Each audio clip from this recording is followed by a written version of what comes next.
Hello! Hi! Oh, diba? Si Kabeng Roger, si Nalon, at ang mga kaibigan natin. Si Winnie, ano lang yan, pakindat-kindat lang sa tabi kasi malaki yung lugi niya kagabi. Oh, no! Oh, malaki yung lugi niya kagabi. Kasi namatay ang baka niya. Oh. Ano yun, kulang sa alaga o may sakit? May sakit daw talaga.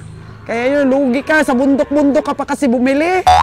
Doon sa pinakakaibuturan, 3 bundok pa yung dinaanan ng baka mo.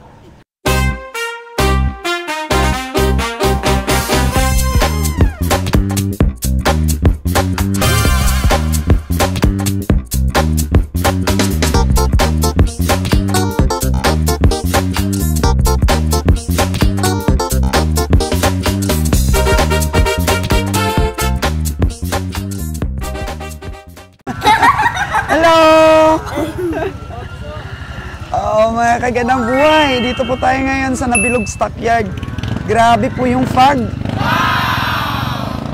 Mga daan po, grabe ang fog. Ano tayo, ask po tayo ng mga presyo ng mga baboy. Kasi nga, gusto ko makita ng ating engineer na naka-assign po sa ating babuyan kung magkano na yung bintahan ngayon, magkano na presyohan ng mga baboy kung dito po kami bibili sa Negros at pag-aralan po namin kung paano po mag-transport na di po madisgrasya ang ating mga baboy. Grabe yung fog, oh. Malamig po ang panahon ngayon. Yan natin po. Good morning po mga kagandang buhay. At ito po yung panahon natin. Grabe ang fog talaga. So, ang daanan po dito, papunta ng Nabilog ay matataas na mga bundok. Grabe, di namin makita ang daan kanina. Hanggang dito po sa stockyard. Oh, no! O, hindi naman po masyadong malamig ang panahon. Pero, ang fog po, grabe. Parang nasa ibang bansa po tayo. Tingnan po natin ang presyuhan ng mga baboy kasi sa kaka-cover po natin ng baboy dito po sa Nabilog Stockyard ay ito po yung mga ahinte na bumibili ng mga baboy and then inaantog-antog po sa ibang mga stockyard din kasi mas mura dito. Ayan po, oh. Kakarating lang po ng baboy ni sir. Tapos ito na kaagad yung mga ahinte po na tumitingin. O, ayan. Tingnan po natin.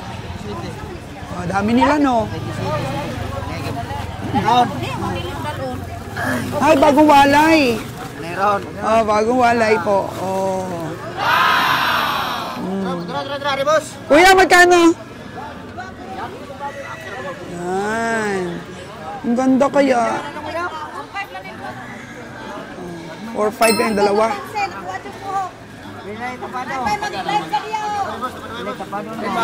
Hello po, good morning. Yes, hello po.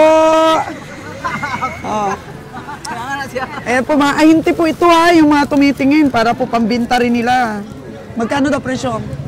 5-4. 5-4? Dalawa. Ito pinatawaran lang ng 4-5. Natawaran po ng 4-5 pero 5-4 po. Benta ng farmer o mag-asawa. O, 5-2. 5-2 daw po ang presyo. Nga lang, oh. Ang ahinte, oh. Ilan pa lang po ang edad ng baboy na tumampag? Pagkapanganak? 15 days. 1 month po and 15 days, so walay na po talaga. So, hanggang magkano lang doon kaya mo? 4-5 eh. 4-5 yung tawad eh. 4-5 ang tawad. Pero gusto ng farmers 5-2. 5-4 kanina. Hello! Ito. Yan po, oh. Medyo sumisigla po ngayon yung bitahan ng baboy. Daming interesado. Kasi medyo nagmahal na ngayon. 260 daw ang rasyon. Halimbawa po, pag nagkatay ka ng baboy ngayon, benta mo po sa mga tindera, 260. Yan. Tapos binibenta nila 320 to 350. Anong po? Ang presyuhan dito ngayon sa Negros. 260 ang delivery sa mga tindera. Di ba? Yan na po ang presyohan ngayon. Ang baboy. Ay, ala. Maliliit. Maliliit pa. Oh no!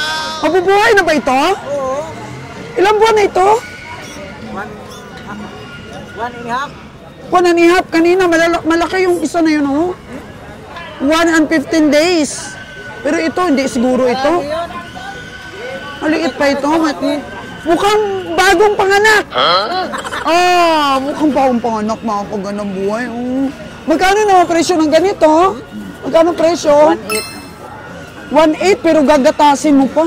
Hindi. Pagkain ng pets. Pero dumidede pa sa nanay? Ha? Dumidede pa? Ang liit pa talaga, mga kagandang buhay, oh. Pero ang gaganda ng mga baboy. Gaganda. Bayad na vitamins. Tapos na daw ng immunize. Pero sa akin lang, ha, kasi nakapag-alaga din ako ng baboy, pero wala pang isang buwan, mga kagandang buhay. Wala pang isang buwan talaga ito. Dumidede pa ito. Pero kumakain-kain na po ng feeds ito. Pero dumidede pa. Risky, ah. Risky talaga pag ganito kalaki. Yan. 1, 2, 3, 4, 5, 6, 7, 8, 9, 10. 10. Mamaya yan, tatawaran lang nila 1.5 yan. Oh no! Ha? 1.7 na. 1.7 ba po ang last price. Pero mahirap lang kasi. 1.8 lang. Mahirap lang pa ka maghanap ng dede yan pag uwi ng bahay. Magbibig, kumakain na ng pets. Makain na ng feeds. Pero dapat alalay pa ito ng ng dede talaga sa nanay. Grabe dito sa Negros po, mga kaganang buhay. Hindi na po pinapatagal ang pag-alaga sa mga baboy. Dispose agad. Dispose agad. Gastos. Oo. Kaya maganda rin dito mag-alaga sa Negros dahil panglitsyon lang po kasi, mga kaganang buhay. Tingnan natin ito. Ito yung mga panglitsunin na. Mga ganito kalaking baboy po, yung usually na dinidispose doon po sa lugar namin sa Aklan.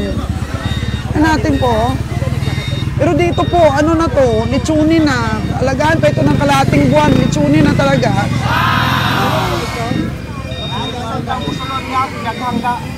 Doon, pila man ang isa doon ibalit. Ang tatlo daw, 11 ang tatlo. 11K po yung tatlo. 3, 6, 9, 10, 5. Mga 3.7? 3.7 ang isa. Ayan po, mga kagandang boy. Mga ilang kilo na to, Dong? Mga ilang kilo na? 15 kilos.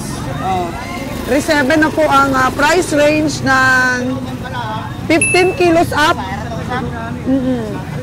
Ayan po ang bitahan din dito. Medyo may presyo na rin, mga kagandang buhay, no? Medyo nagmahal po ang baboy ngayon. Yan, so iniisip namin kung dito kami bibili. Pwede naman po kami bumili yung maliliit, pero alagaan muna namin. Ano ba, tawag nito? Palakasin sa biyahe. Pero napaka-risky siguro, no? Malayo kasi masyado. Tapos kung di lang rin nagkakalayo rin ang presyo dun sa aming lugar. Maganda talaga yung may inahin, mga kagandang buhay. Pwede matingnan, ate? Durox yan, ate? Magkano yung isa? 2.6 po yung isa. Siguro ang edad dito mga 1.5 months.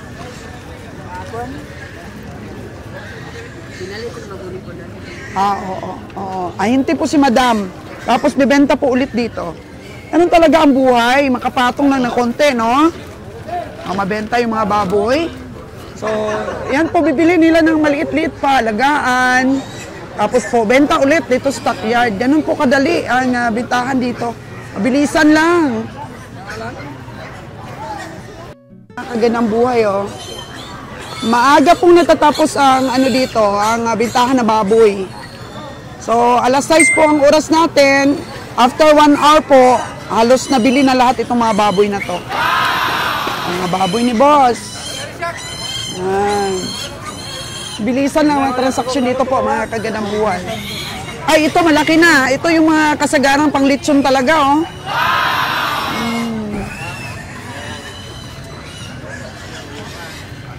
Wala halos pong nagpapalaki talaga dito ng baboy na kagaya po sa Aklan. Yung nagwe-weight po ng mga 120 kilos.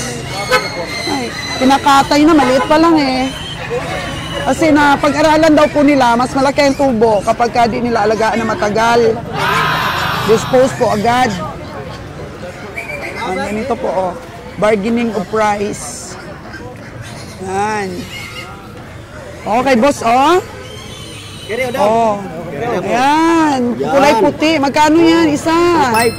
2.5 daw po ang isa, mga kagandang buhay. 2.5. Siguro ito kay sir, magkano to? Native?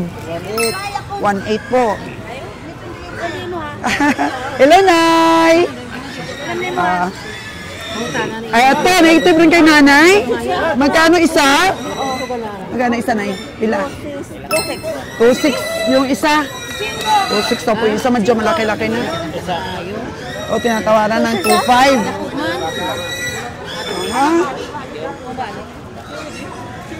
Oh.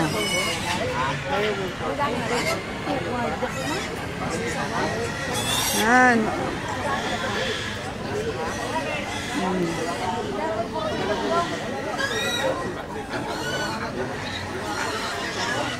Yan po yung mga baboy, mga kagandang buhay. O, ito yung kaibigan natin, oh. Kambing.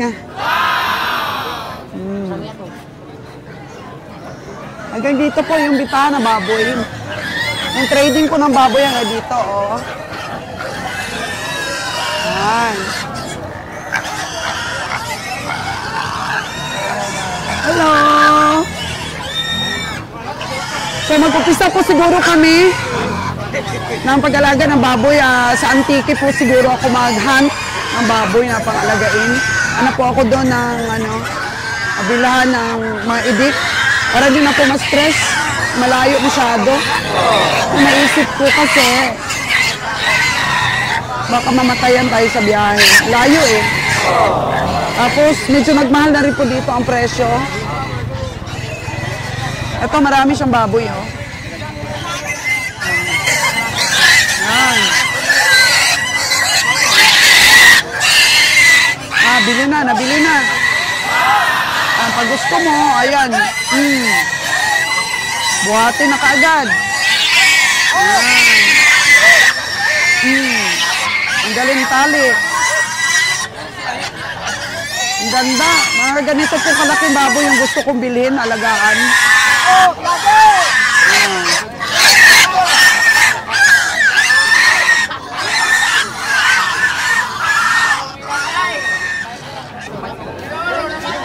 Dali lang maubos.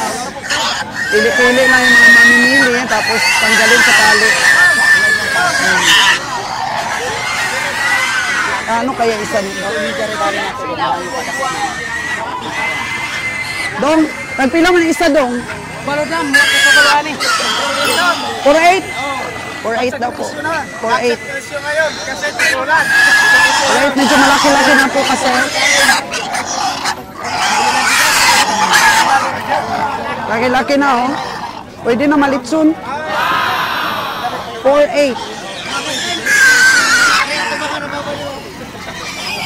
Daming baboy.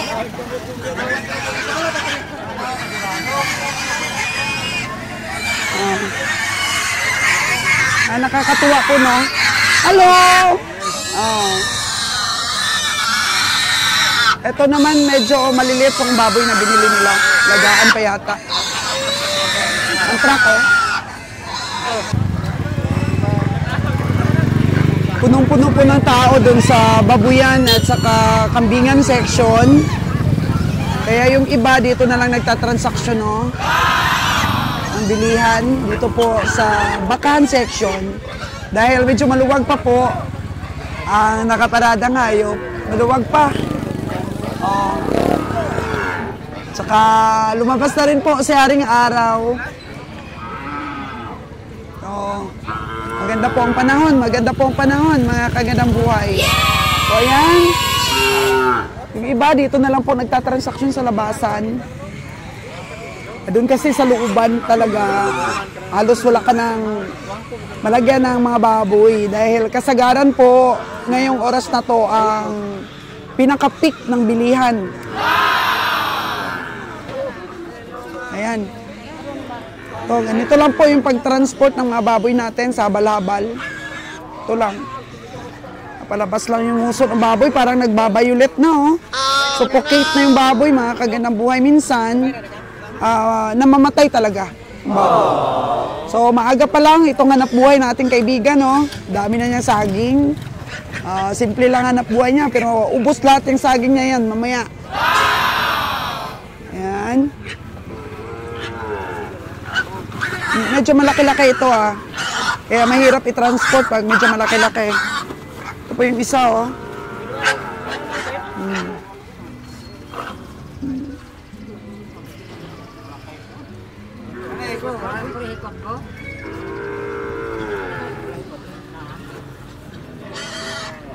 Baboy kasi madali rin ma-heart attack eh. Para mainit. Ito naman, suffocation.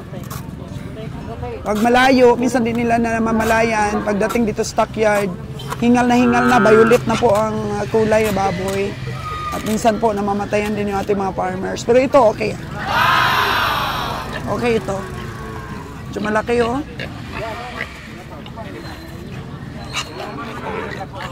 Doon po sa Aklan, mga kagandang buhay, ay nagkakasakit pa rin yung mga baboy. Kaya marami pa rin pong namamatay. Tuloy-tuloy pa rin ang ASF. Or may bagong sakit yata sa baboy ngayon at baka. Oh, no!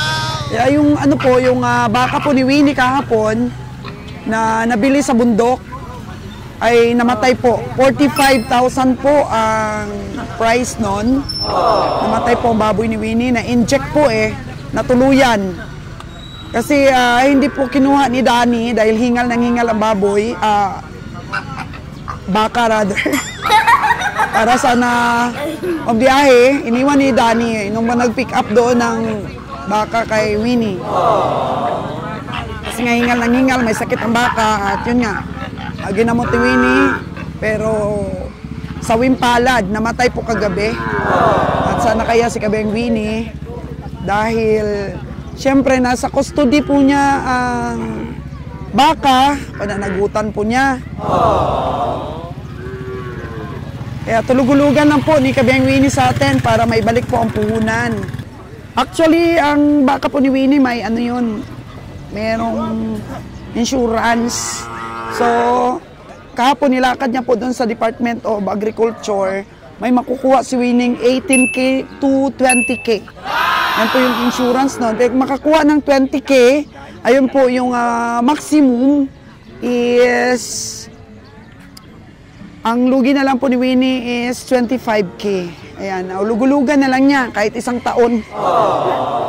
Para di naman po masyadong maramdaman ni Winnie yung lugi niya. Kaya napaka-importante din po ng ating pong mga hayop ay may insurance. Bayad-bayad din po tayo. Sabi ko nga kay Kabeng Roger, dapat kumuha rin siya. Kasi marami ding alagain po si Kabeng Winnie. Dapat po lahat ng mga baka niyang alagain ay kunan ng insurance.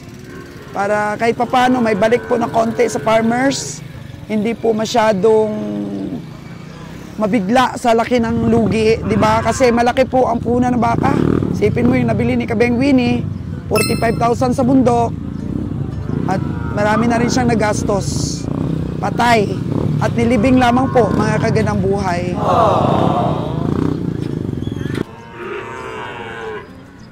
Maluwag pa po ang parada dito ngayon. Alas 6 pa lang naman.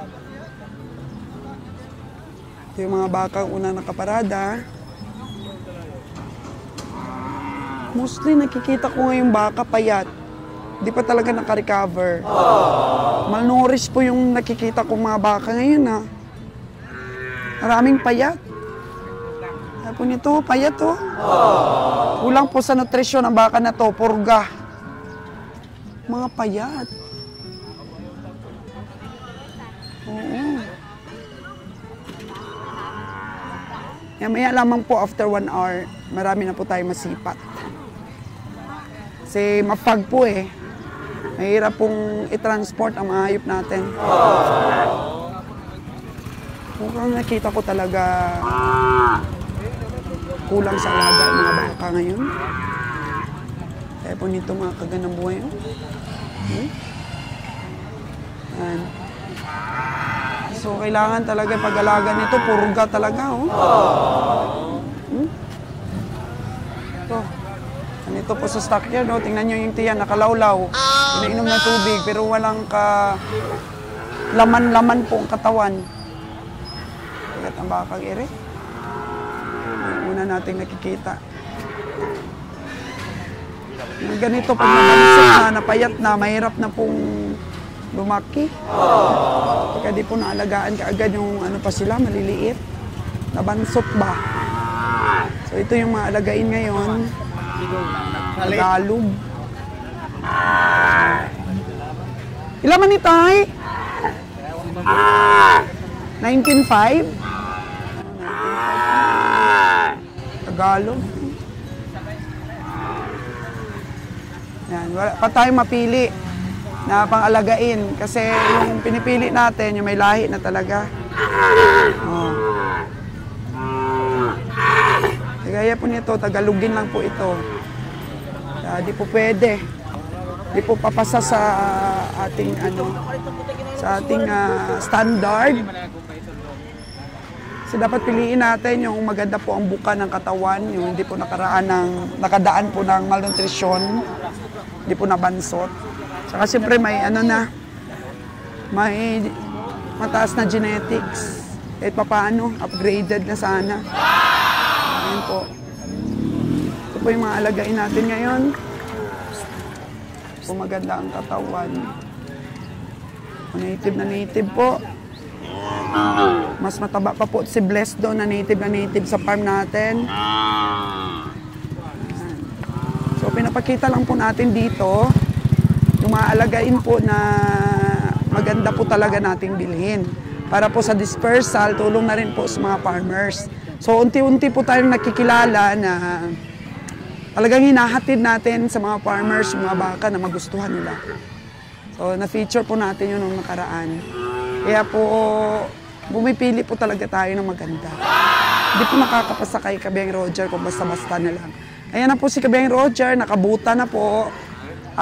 Tuwang-tuwa siya dahil nag-offer po yung isang kaibigan natin, Sir Jayden, na bilan siya daw ng magandang buta doon sa London. Nako! Tuwa naman si kabiyahe. Ayan native na native. Hello! Hi! Diba? Si Kabeng Roger, si Nalon, at ang mga kaibigan natin. Si Winnie, ano lang yan, pakindat-kindat lang sa tabi kasi malaki yung lugi niya kagabi. Malaki yung lugi niya kagabi. Kasi namatay ang baka niya. Ano yun, kulang sa alaga o may sakit? May sakit daw talaga. Kaya yun, lugi ka, sa bundok-bundok ka pa kasi bumili. Doon sa pinakakaibuturan, 3 bundok pa yung dinaanan ng baka mo. Bakit di mo pinahinga? Galing sa pangatlong bundok, tapos isahan mo lang na pinalakad papunta sa bahay mo? Walang pahinga-pahinga. Nilagnat po yung baka ni Kabeng Winnie. Ayan. Kasi dapat may pahinga din, may stopover. Ang tao nga may stopover eh. Dire-diretso mo yung paghila sa baka mo. Ayan po. Tingnan natin.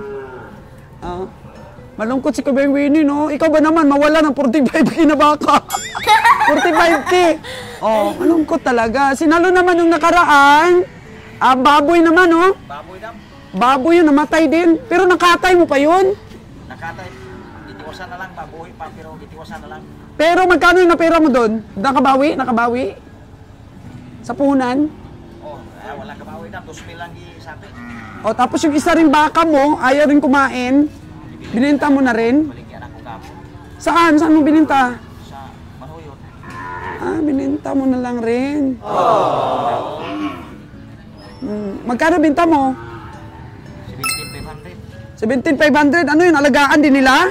O katay? Tayon po sa tanhay. Kakatay sa tanhay kahit maliit na baka, no? 17,500. Magkano bili mo nun? 7,500 po to. 17,500. Ilang buwan mo ring inalagaan? Tapos bulan. Kapin sa bulan po. Patas lang. Tabla. Perde sa gastos. Mga kaganaboy. Basta lang mapera. Mapera lang po yung mga hayop na nadisgrasya. Huwag ganyan. Cheer up. Oo. Kailangan sumipat ngayon para makabawi. Wala pa may bata nila. Wala pang baka. Oo. Ano po, napakasilan po mag-alaga si Kagawad pero nadali pa rin po siya. Dito siya masikit ang turas na kiya. Pare ko sa kuko. Pila ka daw di magkaon niya. Paro ang tagiya dispose na niya. So ayaw na talagang kumain yun. Siguro may sakit na kaagad yun. Nakuha na to ng baon niya. Na kuan gid siya nalala diya sa inyo ha. Nalala. Grabihan na bagay sa inyo ba? Nalabing gutos nimo. Nakuha ang baka na stress. Na-stress kinambaka, ang pinalakad niya ng malayo. Injekan pa. Ano in-inject mo? Ano in-inject? Antibiotics? Antibiotics. Oo. Walang swerte, no, Lono? Minsan walang swerte. Actually, wala namang swerte. Oo. Okay talaga. So, every day is a brand new day para po sa isang negosyante. Kung kahapon po nalugi ka, brand new ulit ang araw ngayon. Panimula ulit. So, try and try, mga kaganabuhay, hanggang kumita. Yan talaga. Ay, kung tubo lang yung gusto mo dito, huwag ka na lang magnegosyo. Ibangko mo na lang. Kahit papano, hindi ka malulugi. Tutubo ng konti, di ba? Kung hindi ka rest taker. Kailangan pag negosyante ka, lalo na sa livestock, rest taker ka talaga. Manalo matalo, go, go, go. So, hintayin na lang natin mga kagandang buhay na may sipatin po tayong mga baka.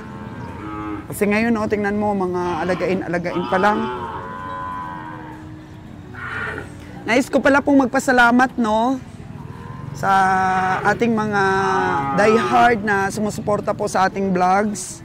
Yung lagi pong inaabangan yung ating mga uploads. Thank you so much. Hindi ko naman po kayo maisa-isa. Pero ngayon, naririnig nyo, nais ko pong ipaabot na nagpapasalamat po talaga ako sa inyo sa lagi nyo pong pagsubaybay at nagpapasalamat din po ako sa mga comments ninyo. Thank you so much po, mga kagandang buhay. you.